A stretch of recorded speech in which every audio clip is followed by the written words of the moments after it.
नमस्कार. एशियन न्यूजमध्ये मी आपलं स्वागत करतो. असं म्हटलं जातं की आयुष्यात जन्माला येताना आपण काय आणतो आणि ह्या जगातनं निरोप घेताना काय घेऊन जातो. परंतु ह्या जन्मापासून तर मृत्यूपर्यंतचा जो संघर्ष आहे, जे जगणं आहे, ह्या वाटचालीमध्ये प्रत्येकाच्या वाट्याला अनेक चढ उतार येत असतात. परंतु ह्याही पलीकडे जाऊन आपल्या आयुष्यामध्ये नेमकं काय घडतं याचा कधीतरी विचार जर केला तर खूप ठिकाणी अशी परिस्थिती निर्माण होते की नेमकं जन्माला येऊन आपण काय केलं किंवा आपल्या वाट्याला नेमकं कसं आयुष्य आलं याचा विचार करत करत आपलं आयुष्य कधी संपून जातो तर याचा आपल्याला कळतसुद्धा नाही. आज आपण अशाच एका विषयावर बोलणार आहोत. कधी काळी 12,000 कोटींचा मालक की अख्ख्या जगामध्ये रेमंडच्या निमित्ताने एक वेगळी ओळख उभा केलेला माणूस आज आपल्या मुलाविरुद्ध लढतो आहे.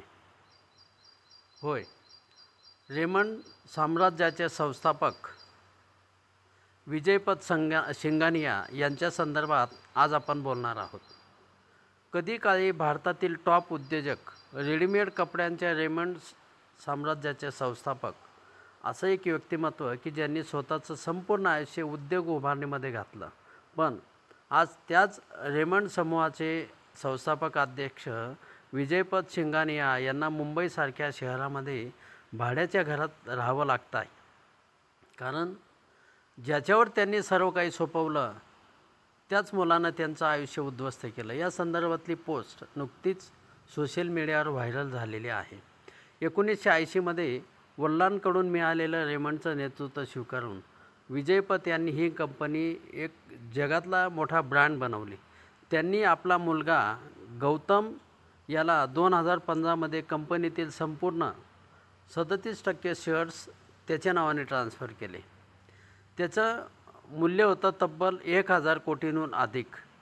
त्याचवेळी त्यांनी असे ठरवलं होतं की मुंबईच्या मलबार हिल येथील JK हाऊसमधील एक भव्य डुप्लेक्स अपार्टमेंट त्यांना राहण्यासाठी मिळेल. पण त्यांच्या आयुष्यातलं सगळ्यात वास्तव असं झालं की ते चित्र हळूहळू बदलत गेलं. मुलगा गौतमने कंपनीची सूत्र हाती घेतल्यानंतर काही काळातच आपल्या वडिलांशी असलेलं नातं तोडलं. विजयपथ यांना ना अपार्टमेंट मिळालं ना प्रतिष्ठा मिळाली. ज्याच्यासाठी त्यांनी सर्व काही केलं तोच त्यांच्यावर रागाने ओरडत राहिला. आपल्या वडिलांचा तो अपमान करत राहिला. शेवटी विजयपथ यांनी न्यायालयामध्ये धाव घेतली. आज विजयपथ सिंघानिया मुंबईमध्ये एका भाड्याच्या फ्लॅटमध्ये राहतात आणि रेमंड कंपनीशी त्यांचा कोणताही संबंध नाही आहे. एक जर विचार केला तर 2024मध्ये गौतमने सोशल मीडियावर एक फोटो टाकला ज्यात तो वडिलांसोबत हसतानाचा तो फोटो होता. अनेकांना समजलं की आता वडील आणि मुलामधील मतभेद मिटलेत.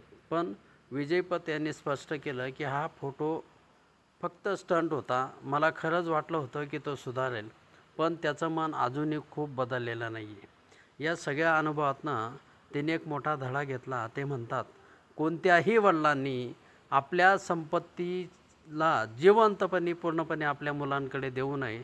नातं असेल तेव्हा प्रेम द्या, पण व्यवहाराला म्हटलं आपण हयात असेपर्यंत स्वतःजवळ ठेवा.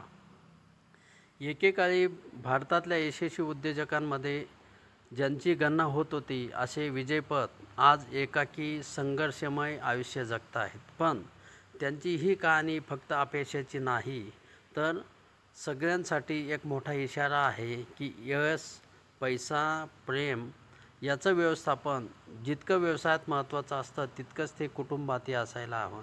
त्यांच्या आयुष्यातील ही जी वळणं आहेत जगातील लाखो लोकांना विचार करायला भाग पाडत आहेत. विजयपथ सिंघानिया यांनी म्हटल्याप्रमाणे आपलं आयुष्य असेपर्यंत आपली संपत्ती स्वतःजवळ ठेवा. तुम्ही कुटुंबाला, तुमच्या मुलांना प्रेम द्या, परंतु या संपत्तीच्या निमित्ताने आपल्या घरामध्ये अनेकदा वादाचे जे प्रसंग घडतात हे दुर्दैव आहेत.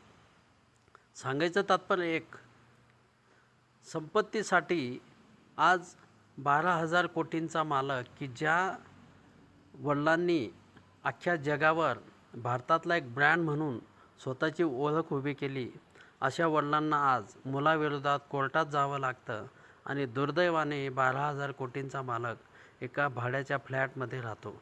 यापेक्षा दुसरं दुर्दैव काय असू शकतो. एशियन न्यूज चॅनल आणि जयशंकर विजयांगण सिनियर सिटीजन क्लबतर्फे सगळ्या ज्येष्ठ नागरिकांना आवाहन करण्यात येते की अशी वेळ कोणावरही येऊ शकते, परंतु अशा वेळेमध्ये खचून न जाता धीरोदात्तपणे अशा प्रसंगांना सामोरे जा, कारण आयुष्य पुन्हा पुन्हा येत नाही. आपलं आयुष्य मावळतीकडे झुकलेलं जे आयुष्य आहे ते अगदी आनंदी कसं राहील याच्यासाठी प्रयत्न करा, कारण शेवटी मगाशी मी म्हटल्याप्रमाणे ह्या जगात जन्माला आल्यानंतर काय घेऊन आलोत आणि जाताना काय घेऊन जाणार आहोत. तात्पर्य एकच, आपण जे कर्म करतो तेच कर्म आपल्यासोबत जाणार आहे आणि ह्या कर्माशी एकनिष्ठ राहून आपल्या हातून किती चांगलं काम करता येईल याचा नक्कीच सगळ्यांनी विचार करा. भेटूया पुढच्या भागामध्ये. तोपर्यंत धन्यवाद.